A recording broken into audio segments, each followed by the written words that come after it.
friends, today I Ayush, a CSH, learning robotics and kinemotics, is going to tell you how to make a fire alarm. You can see here, I used a tube light starter, I trimmed its body and I got a bulb at its lower terminals. I used a battery clip, a battery, one buzzer module and some wires for connecting it.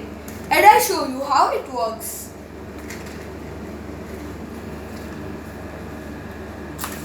You can see as the bulb of the module heats up, the buzzer starts.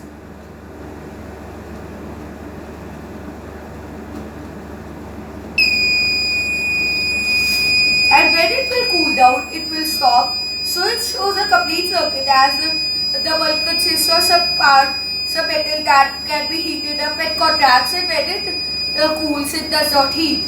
So thank you friends. Bye.